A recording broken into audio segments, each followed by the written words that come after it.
कुर्सर करला डीरा खुसला और हमिन के जिंगानी पुहावे तो ठहर देला ओखी ने गोड़े धूरा मुड़े लेके और ये आखड़ा जितना हमर ले बड़ो हाथ ओखी आशीष लेके और जितना छोटो हाथ ओखिन के दुलार दे के तो ही एक पीछे दो चार गो बात रखे। तुम लोग हिंदी समझता है? ठीक। जानना चाहेगा कि कर्म क्या है? कौन कौन जानता है? अच्छा से सवाल का जवाब देगा तो तुम लोग को यहां से प्राइज मिलेगा। पहला, कर्म कौन करता है? बोलो। डाकपनी माइक की रहा को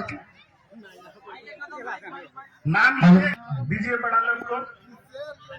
आप इधर रहिए। कर्म किसके लिए किया जाता है? भाई के लिए। भाई के लिए। ठीक। कर्म के अखड़ा में चीज रहता है, महत्वपूर्ण चीज, उसको अखड़ा में रखते हैं। 3 चीज पूरी है में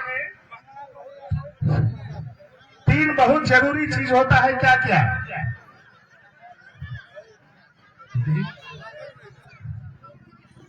भालो करिए, बुझी के कहबे है। हाँ हाँ कहे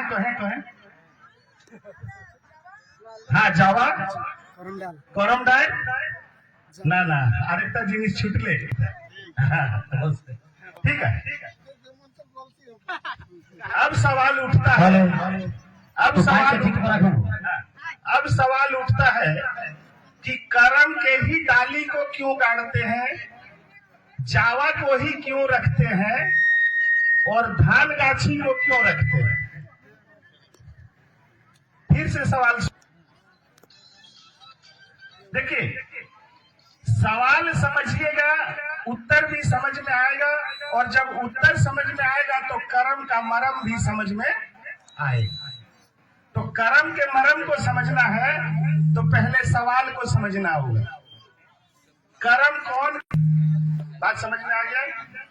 जिसका शादी हो गया होता है वो कर्म नहीं करती है। ये कुमारी लड़की लोग का पर्व है। इसके लिए करता है, इसका जवाब थोड़ा सा उल्टा है।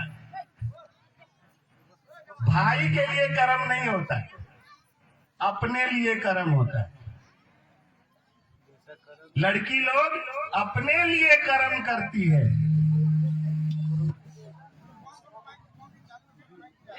सुना? सुनवाई तो बुझे पार से छोड़ा गिला माध्यम लागत हम और भाई कर धर्म कैसे है? कैसे होगा? कर्म हम करेंगे और धर्म मेरा भाई का हो जाएगा? ऐसा नहीं है। भाषा को समझिए, भाषा को समझिए। लड़की बोल रही है मोय करम,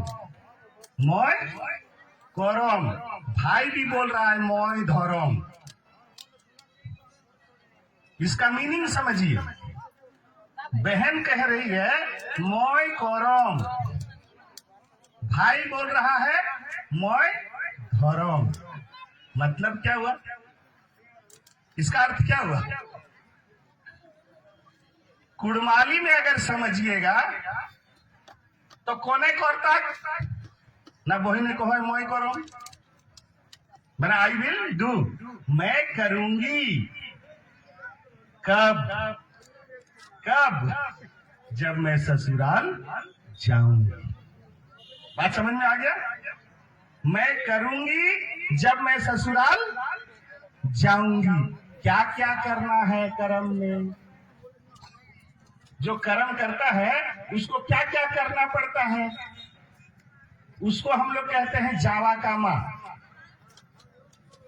तो छोटी छोटी बच्ची लोग जो कर्म करती है वो क्या हुई? जावा हुई ना। तो जावा की मम्मी क्या क्या नहीं करेगी? हाबू नहीं नहाना। हाबू नहीं नहाना माने तालाब में ऐसे घुस के पीठ पीछे नहीं करना। यह हुआ हाबू नहीं नहाना। करवट नहीं सोना, ऐसे करवट लेके सोते हैं ना, ऐसे करके करवट नहीं सोना। गिनते जाओ क्या क्या नहीं करना है। हाबू नहीं नहाना है, हाबू नहाएगी तो तुम्हारा जावा हाबू हो जाएगा, उलट जाएगा पीछे तरफ। करवट नहीं सोएंगे, करवट सोएंगे तो जावा भी करवट हो जाएगा।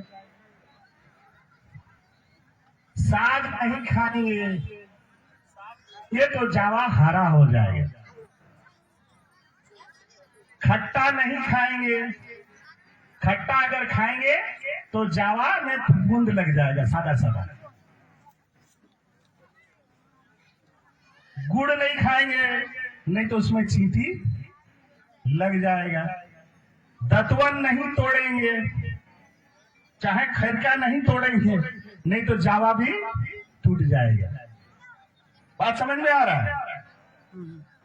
जैसे जला के खाते हैं ना भुट्टा, मकई पोड़ा के खाते हैं ना, तो पोड़ावल जिनिस खाए नहीं लाए, यदि पोड़ाएगा तो जावाटा पोड़ी जाए। तो यहाँ पर जो भी नियम हम सीखते हैं 4 साल की उम्र से लेकर आज के जमाने में 24 साल तक कहा कि जब तक ग्रेजुएट आजकल नहीं होती है, एमए पास नहीं करती है, वो शादी करना नहीं चाहती। 12 तक तो कोई भी नहीं चाहता है कि मेरा शादी हो जाए। तो इसलिए 4 साल से लेकर 24 साल की लड़की नाचती है और उसको ये 11 पालन करना पड़ता है।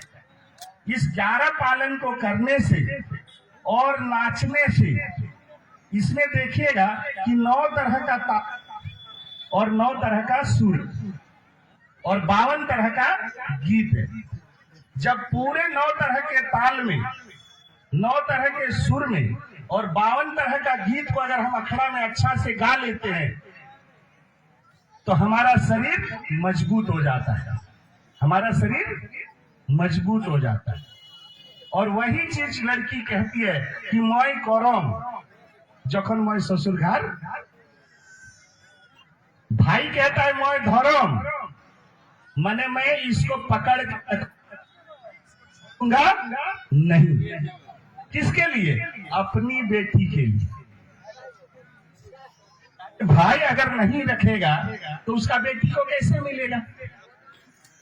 इसलिए यह है बहन का कर्म और भाई का धर्म। इसलिए लड़की लोग क्या करती है, जब पूजा करके चल जाती है तो भाई लोग ढोल नगाड़ा धमसा लेके और उसको जगा के रखता है जब तक बहन लोग फिर नाचने के लिए नहीं आ जाते। इसलिए ये क्या है, बहन का भी कर्तव्य है और भाई का भी कर्तव्य है। बहन का भी कर्तव्य है और भाई का भी कर्तव्य है। बहन का कर्तव्य है कि वो अच्छा से सीखे, अच्छा से करे, ताकि वो अपने ससुराल में सुखी रहे, और भाई उसको संभाल के रखे ताकि उसके आगे आने वाले पीढ़ी को फिर से मिल जाए। जैसे यहाँ पर अभी क्या हुआ, हेरा गया था, गुम हो गया था, खो गया था, तो बहुत खुशी का बात है कि आसनबनी में आए हम लोग, कितना भीड़ लग गया है। तो इससे क्या पता चलता है कि हम लोगों को, हम झारखंडी को, हम इस मिट्टी के आदमी को अपने पर्व से बहुत लगाव है। तो करम पर्व समझ गया कि करम पर्व कुमारी लड़की का है, उस करना पड़ता नहीं आया है। माने करम भी कुंवारा है और धान भी कुंवारा है। और करम का पेड़ जो है ये धान का साथी है, धान का दोस्त है। वो धान के साथ साथ में चलता है। जब उसमें बीज आएगा उसी समय इसमें बीज आएगा। जब उसका बीज गदराएगा इसका भी बीज गदराएगा। जब उसका बीज पकेगा इसका भी बीज पकेगा। और जब उसका बीज धरती में गिरेगा रोहन में, उसी समय ये कहता है कि धान को बुनो। यानी वो जो करम का पेड़ है वो मास्टर है, वो बताता है कब क्या करना है। और धान क्या है? धान भविष्य है, धान भविष्य है। क्योंकि धान अभी कुंवारा है और जैसे ही चींटियां आएगा उसमें गर्भ आ जाएगा, उसमें धान का बीजा चला आएगा। मैंने वो भी अभी बच्चा से जुआ हुआ है, जुआ के बाद वो वयस्क बनेगा। और जावा क्या है? जावा है टेस्टर। टेस्टर मैंने समझ लिया ना, जो जांच करता है करंट है कि नहीं है। जावा है जज, वो बताता है कि तुम सही कर रही है कि गलत कर रही है। बताओ, दुनिया में कोई ऐसा भगवान है जो तुरंत बता दे कि पर्व करने वाला गलती किया है? आप बहुत तरह का पूजा किए हैं, बहुत तरह का पूजा, दुर्गा का पूजा, काली का पूजा, हनुमान जी का पूजा, बहुत पूजा किए हैं ना। लेकिन क्या वो पकड़ता है कि आप क्या खाए हैं? लेकिन मेरा जावा पकड़ लेता है। तो हमारा यह पर्व सबसे जिंदा पर्व है, सबसे जिंदा पर्व है जो बता देता है कि तुम क्या खाई, कैसे। तो ऐसा कोई भगवान है जो तेरा चोरी पकड़ ले? दुनिया में है? नहीं है। जावा को छोड़कर दूसरा कोई नहीं है। यानी ये प्रकृति का जागृत शक्ति जो बता देता है कि कर्मैती क्या कर रही है। तुम चेका आज खाएगी तो कल तुम्हारा फुफुड़ लग जाएगा, भुकड़ी लग जाएगा। तुम आज गुड़ खाएगी, तेरा जावा में आज चींटी लग जाएगा। बात समझ में आया? तो तेरा चोरी कौन पकड़ रहा है? बता देता है छोटा बच्चा। ठीक हो? मायने यदि आगे भी करना है